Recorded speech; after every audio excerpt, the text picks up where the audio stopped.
ketika kemanusiaan dihukum oleh pemerintah kita. Catatan dari Luwu Utara. Dua guru di Luwu Utara, Dr. Andus Rasal MPD dan Dr. Andus Abdul Muiz, kini menanggung beban moral dan sosial yang tak semestinya mereka pikul. Mereka bukan koruptor, mereka bukan pencuri uang negara. Mereka hanya guru, manusia yang mencoba menolong sesama di tengah keterbatasan dan kelalaian sistem yang mestinya melindungi mereka. Namun ironi terjadi. Niat baik yang lahir dari kemanusiaan justru berbuah petaka hukum bernama PTDH, pemberhentian dengan tidak hormat. Kisah ini bermula dari keprihatinan sederhana. 10 guru honorer di SMA Negeri 1 Luwu Utara tidak menerima gaji selama 10 bulan karena nama mereka belum terdaftar di Dapodik Kementerian. Tanpa data, mereka dianggap tidak ada. Padahal setiap hari mereka hadir berdiri di depan kelas, mengajar dengan sabar, membentuk masa depan anak-anak bangsa.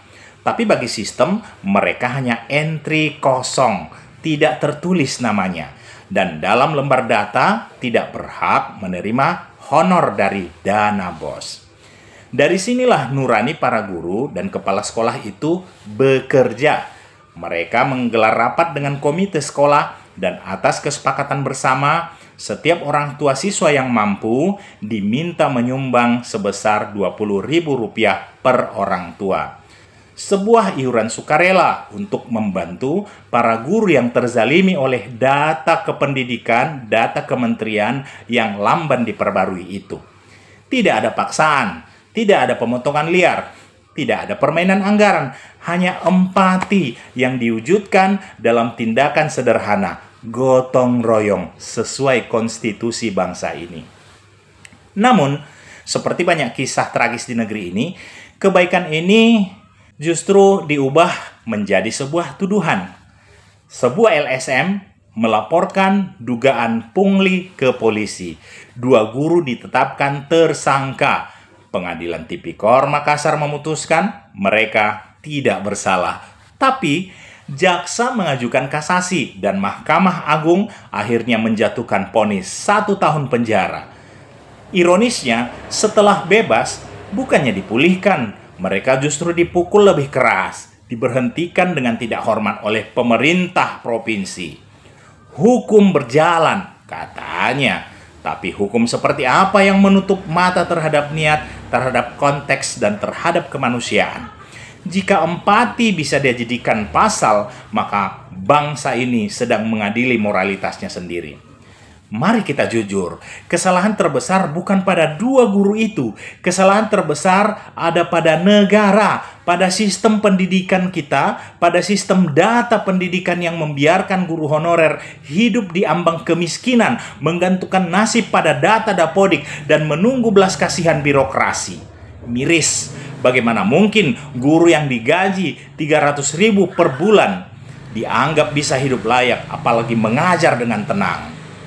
Lebih ironis lagi, mereka yang menandatangani surat PTDH bergaji belasan juta per bulan, mungkin duduk di kursi empuk, punya pendingin ruangan, berbicara tentang integritas dan aturan, tanpa pernah merasakan bagaimana rasanya menahan lapar demi tetap datang ke sekolah mengajar anak-anak bangsa. Mereka bicara hukum tapi kehilangan hati, mereka bicara aturan tapi menutup mata terhadap keadilan.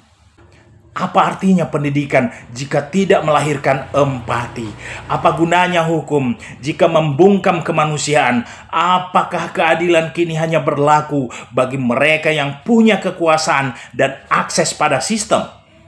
Kini, para guru di Luwu Utara berdiri, bersatu. Mereka turun ke jalan bukan untuk menentang hukum, tapi menuntut nurani. Mereka menolak PTDH yang mencederai martabat profesi guru. Mereka menolak ketika pengabdian disamakan dengan kejahatan. Mereka menolak ketika kebaikan dikubur oleh formalitas birokrasi yang dingin dan buta rasa. Bangsa ini pernah besar karena guru, tapi bangsa ini akan hancur jika guru terus dikhianati. Jika negara terus memperlakukan mereka sebagai angka dalam data, bukan manusia yang hidup dari idealisme dan kasih. keadilan bukan hanya soal pasal, tapi soal hati. Dan jika hati sudah mati, jangan salahkan bila pendidikan pun ikut kehilangan jiwanya. Ayo semua, seluruh guru Republik Indonesia, save Pak Guru Rasnal dan Pak Guru Abdul Muiz. Mereka bukan pelanggar hukum, mereka adalah pengingat bahwa di negeri ini masih ada orang yang berani memilih menjadi manusia, bahkan ketika manusia sedang dihukum. Salam hormat saya untuk berdua. Terima kasih dari saya, Enggrat Silalahi, Guru Peradaban Indonesia dari Sumatera Utara. Horas!